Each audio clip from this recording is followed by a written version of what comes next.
Welcome back to today's video. We'll be review the 2017 romantic comedy movie, The Little Hours. Get ready to remember all the hilarious parts and romantic moments of this unforgettable movie. The film begins with Sister Fernando carrying a donkey through the convent forest to the convent. Sister Genevara comes up to her and asks why the donkey keeps getting out. Sister Fernanda tells her she doesn't know and stop asking so many questions. Later, Sister Alessandra is all by herself when her father visits the convent. He tells her that the man she was supposed to marry wanted a lot of money as a dowry, which they couldn't afford. As a result, the wedding was cancelled, and Alessandra is upset because she really wanted to leave the convent, but now she has to stay there for a while longer. After some time, the three sisters were walking towards the residential area of the convent.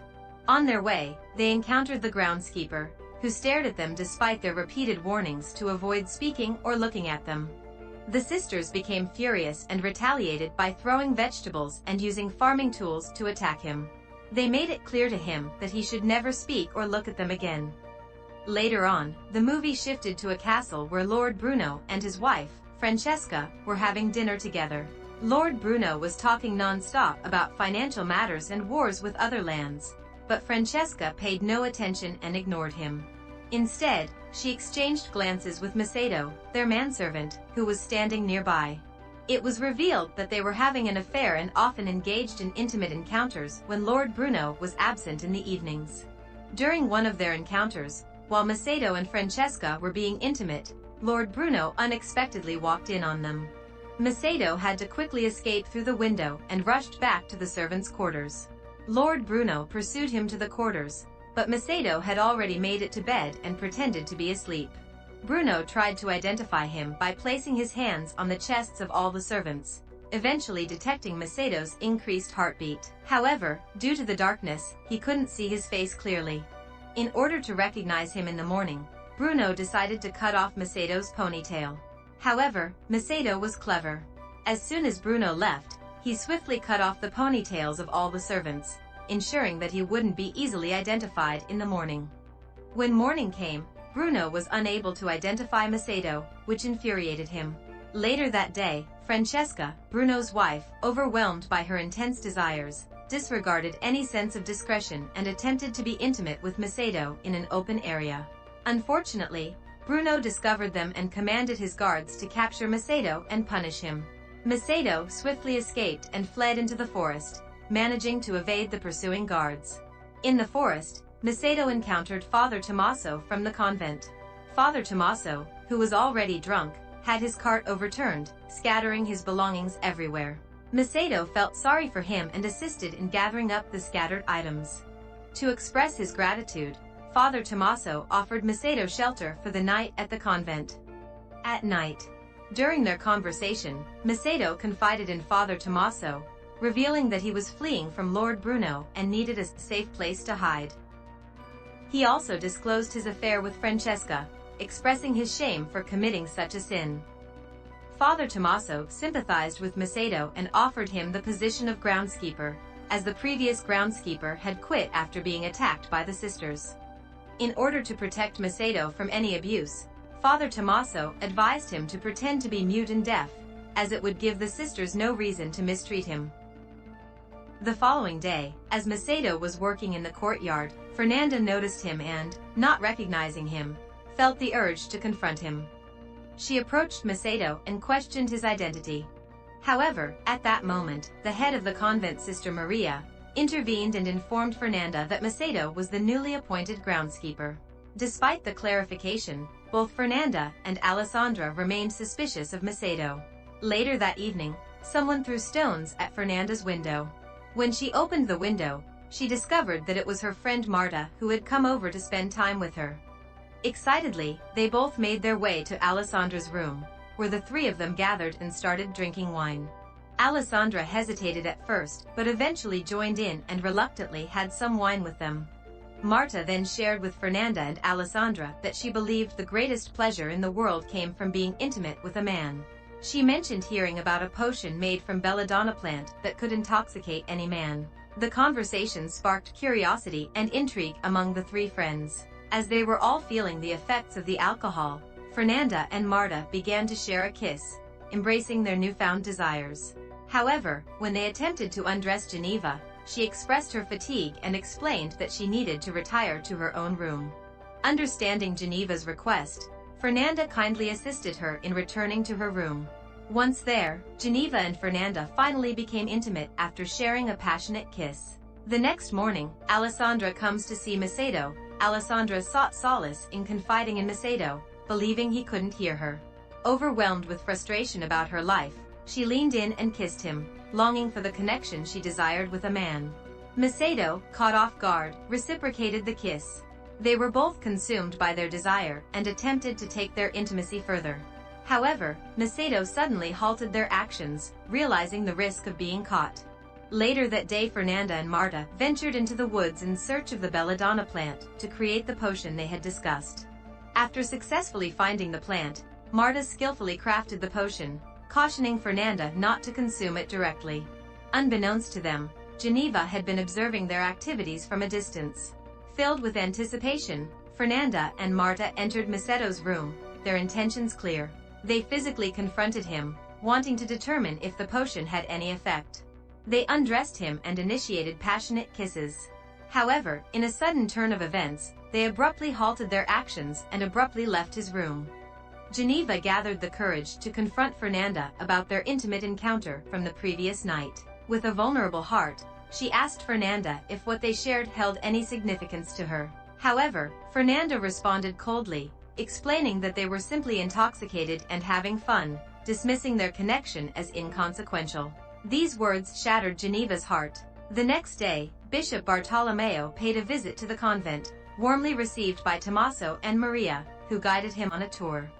Meanwhile, Macedo managed to sneak into Alessandra's room, and they started to engage in a passionate encounter.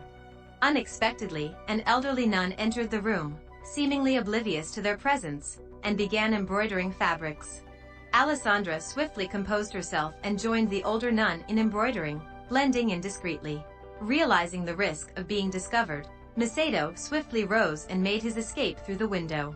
However, in his haste, he momentarily spoke, unintentionally revealing his disguise. In the next scene, Geneva proceeded to create the belladonna potion, following the same steps as Fernanda and Marta. However, instead of using it on someone else, she made the decision to drink the potion herself. Later, Alessandra approached Macedo, determined to confront him about his deception regarding his supposed muteness and deafness. As Macedo attempted to explain himself and the reasons behind his charade, their conversation became increasingly intense and they heard someone coming. Alessandra quickly found a hiding spot behind a wall. Geneva suddenly entered the room. She, overcome by the effects of the potion, initially attempted to seduce Macedo. However, in the midst of her advances, she suddenly stopped and had a realization. She came to understand and embrace her own sexuality, discovering that she was attracted to women. At that moment, Fernanda entered the room, unknowingly taking a position behind the same wall where Alessandra was hiding. Seeing the scene, Fernanda swiftly took control, brandishing a knife and threatening Macedo. She bound his hands and made the decision to take him with her. Following them into the woods, Alessandra and Geneva came across a coven of naked witches dancing around a bonfire.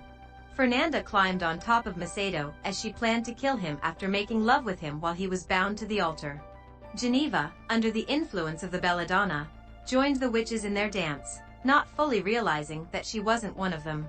As the witches became aware of her presence, they tried to calm Geneva down, understanding that she was not part of their coven. Marta, in particular, attempted to soothe her and bring her back to a normal state, but Geneva knocked her out. Alessandra stopped Fernanda from killing Macedo even though she still wanted to. As the chaos ensued, Macedo finally broke his silence and spoke. He said his deception was a way to protect himself. Geneva, still affected by the belladonna's influence, she admitted that she was not only gay but also revealed her Jewish heritage. Completely naked, Geneva ran back to the convent. She urgently knocked on everyone's doors, accusing Fernanda of being a witch. The bishop and other sisters woke up to the commotion, witnessing Geneva's naked presence. Geneva accused Fernanda of witchcraft and Alessandra of being involved with Macedo. Alessandra, in anger, revealed Geneva's own secrets about her being gay and Jewish. Tommaso and Maria came out of the same room, bewildered by the commotion and trying to understand what was happening. The hallway filled with tension, which shocked the bishop.